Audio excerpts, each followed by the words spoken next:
नमस्कार दोस्तों, स्वागत है आप सबका हमारे हिंदी ज्ञान बोध चैनल में। दोस्तों, हम यूजीसी नेट हिंदी पाठ्यक्रम में लगी कहानियों की सीरीज़ कर रहे थे। तो अब तक हमने काफ़ी कहानियाँ कर ली हैं, कम से कम 11 कहानियों के ऊपर वीडियो लेक्चर बना लिया था। अगर आपने नहीं देखा है तो देख सकते हैं, अलग से प्लेलिस्ट बना दी है। तो आज हम प्रेमचंद्र की कहानी दुनिया का सबसे अनमोल रत्न पढ़ेंगे। साथ ही इस कहानी के मुख्य बिंदु, पात्र, कहानी की समीक्षा और इसी कहानी के महत्वपूर्ण कथन को देखेंगे। इससे पहले हम प्रेमचंद्र के बारे में पढ़ लेते हैं और साथ ही इनकी प्रमुख रचनाओं को भी हम यहाँ पे देखेंगे एक साथ। तो प्रेमचंद्र का जो जीवन काल है 31 जुलाई 1880 से 8 अक्टूबर 1936 तक है। तो प्रेमचंद्र की प्रमुख रचनाएं इस प्रकार हैं। इनकी सारी रचनाएं जो हैं उनको मैंने यहाँ लिख दिया है उपन्यास की। इनको आप ध्यान में रखिएगा, अनुक्रम में पूछा जाता है। तो देवस्थान रहस्य 1905 की है, प्रेमा 1907, रूठी रानी 1907 की है, सेवा सदन 1918, वरदान 1921, प्रेमाश्रम 1922, रंगभूमि 1925, कायाकल्प 1926, निर्मला 1927, गबन 1931, कर्मभूमि 1933, गोदान 1936 की है और मंगलसूत्र इनका अधूरा उपन्यास है। इसी तरह इनके जो नाटक हैं प्रेमचंद्र के वो देख लेते हैं। प्रेमचंद्र का नाटक जो है करबला 1924 की है, संग्राम 1932 की, प्रेम की बेदी 1933 की है। ये भी अनुक्रम में पूछा जाता है। और कहानी के ऊपर जो इन्होंने लिखी है, कहानी इन्होंने बहुत सारी लिखी है, लेकिन मैंने यहाँ पे चुनिंदा कहानियों को लिखा हुआ है जो एग्ज़ाम की दृष्टि से महत्वपूर्ण है।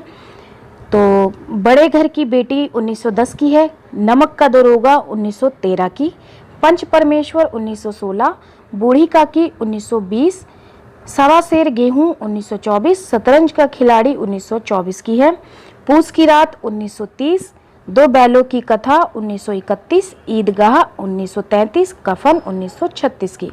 आगे है संपादक के रूप में। तो प्रेमचंद्र महान पत्रकार थे। इन्होंने हंस और जागरण पत्रिका का भी संपादन किया है। तो ये कहानी, नाटक और उपन्यास, इनके आपको सन जरूर याद होने चाहिए, जितना हो सके आप इनको ध्यान में रखिएगा। तो चलिए अब इस कहानी के मुख्य बिंदु को पढ़ लेते हैं।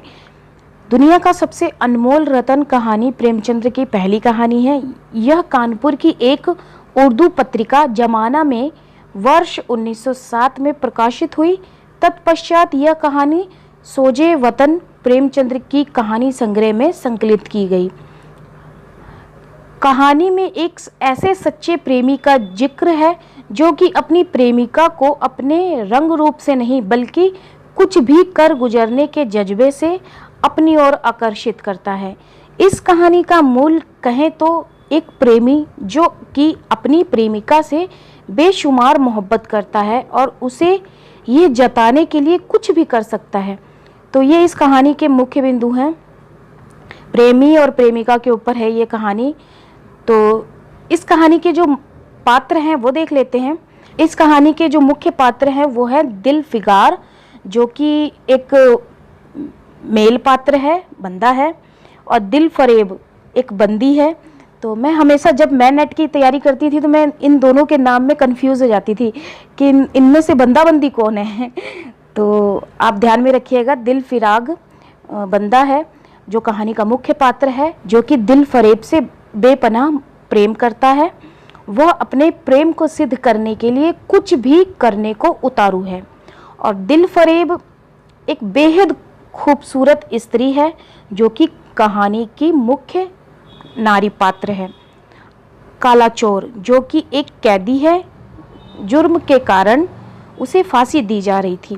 बुजुर्ग जो कि दिल फिगार की हौसला अफजाई करता है। तो ये चार पात्र हैं, इनको आप ध्यान में रखिएगा। अब हम दुनिया का सबसे अनमोल रत्न कहानी की समीक्षा को पढ़ेंगे। तो इनको भी मैंने पॉइंटों में लिखा है ताकि आपको अच्छे से समझ आ सके।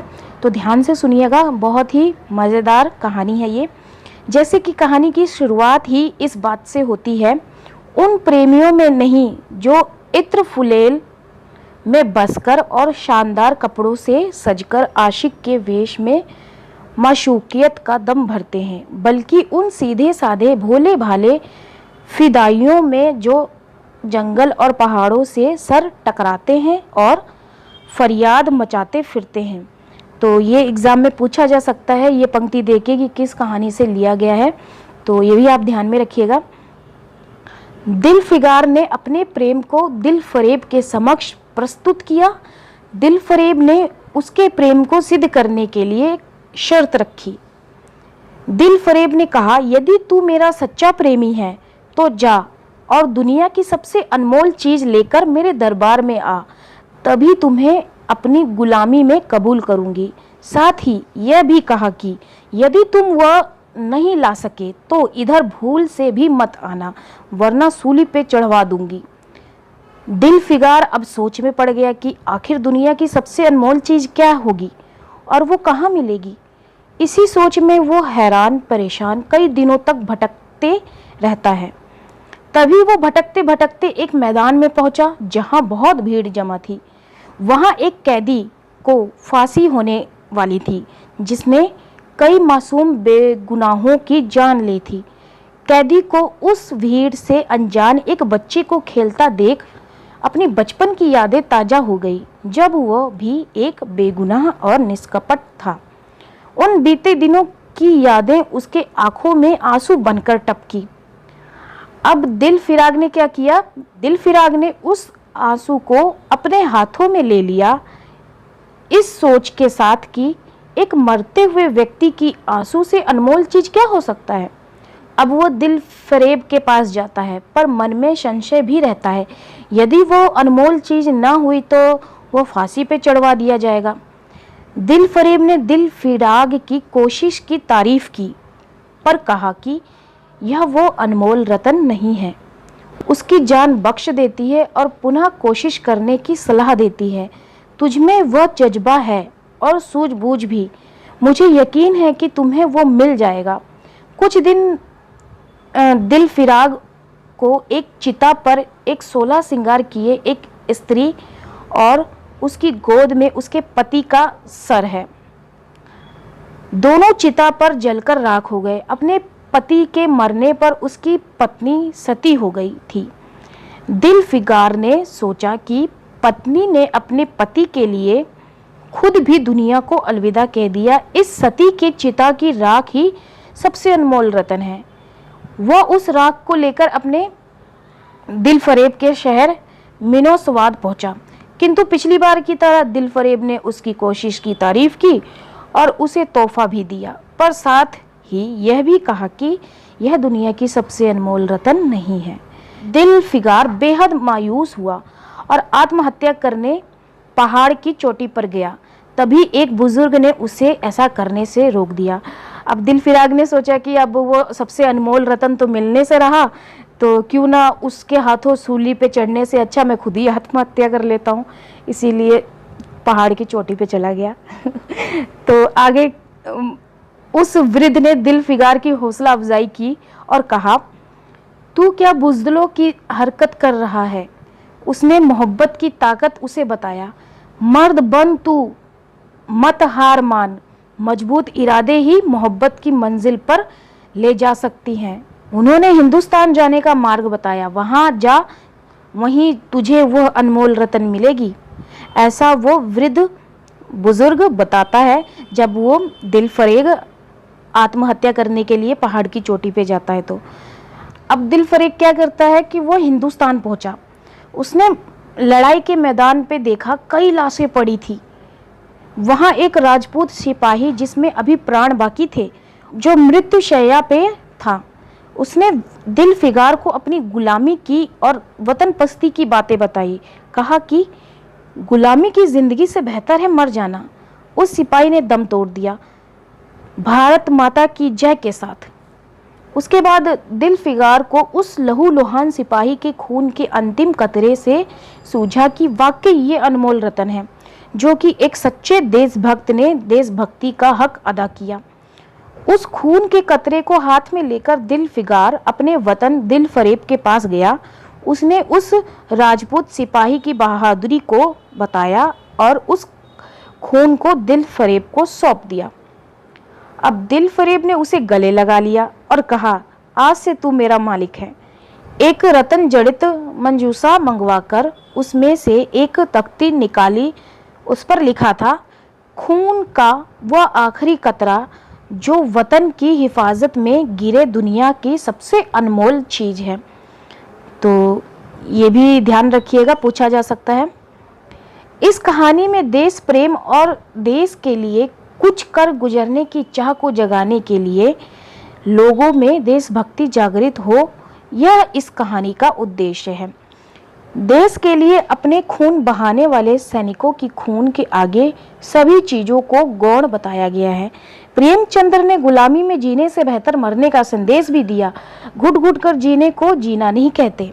अब इस कहानी के हम कथन पढ़ लेते हैं। इससे पहले अगर आप हमारे चैनल पे नए हैं और वीडियो को पहली बार देख रहे हैं तो चैनल को सब्सक्राइब कर लीजिएगा अगर कंटेंट पसंद आता है तो, और साथ ही वीडियो को लाइक कर दीजिएगा और इस वीडियो लेक्चर को लेके फीडबैक जरूर दीजिएगा। तो चलिए आज की कहानी जो है दुनिया का सबसे अनमोल रत्न के कथन को देख लेते हैं। 3 रत्न, पवित्र आंसू, सती की राख, देश सेवा में गिरा खून का कतरा। इन 3 रत्नों पे ही ये कहानी है जिसका ये निचोड़ है। अब इस कहानी के जो कथन है आगे देखते हैं। उन प्रेमियों में नहीं जो इत्र फुलेल में बसकर और शानदार कपड़ों से सजकर आशिक के वेश में माशूकियत का दम भरते हैं। दिल फिगार के संदर्भ में कहा गया ये कथन है, ध्यान रखिएगा। उसका दिल अभी तक पाप के गर्द और धूल से अछूता था और मासूमियत उसे अपनी गोद में खिला रही थी। घोड़ा चलाने वाले लड़के के संदर्भ में ये कथन कहा गया है। ए दिल की रानी, बड़ी मुद्दत के बाद तेरी ड्योढ़ी पर सजदा करना नसीब होता है। ये भी ध्यान में रखिएगा। पूरब की तरफ एक देश है जिसका नाम हिंदुस्तान है, वहां जा, तेरी आरजू पूरी होगी। बुजुर्ग का ये कथन है। आगे, क्या मैं अपने ही देश में गुलामी करने के लिए जिंदा रहूं? नहीं, ऐसी जिंदगी से मर जाना अच्छा। खून का वो आखिरी कतरा जो वतन की हिफाजत में गिरे दुनिया का सबसे अनमोल चीज है। तो ये पंक्तियां देके पूछा जा सकता है कि किस कहानी से ली गई है। तो ये था आज का वीडियो लेक्चर। उम्मीद करती हूँ आप सभी को पसंद आया होगा। और हाँ, अगर आप हमारे टेलीग्राम चैनल और व्हाट्सएप ग्रुप के साथ जुड़ना चाहते हैं तो डिस्क्रिप्शन में लिंक दे रखा है, आप चाहें तो जुड़ सकते हैं। वहाँ पे मैं काफ़ी सारा स्टडी कंटेंट उपलब्ध करवाती हूँ। तो चलिए फिर मिलते हैं एक नए वीडियो में एक नए टॉपिक के साथ। धन्यवाद।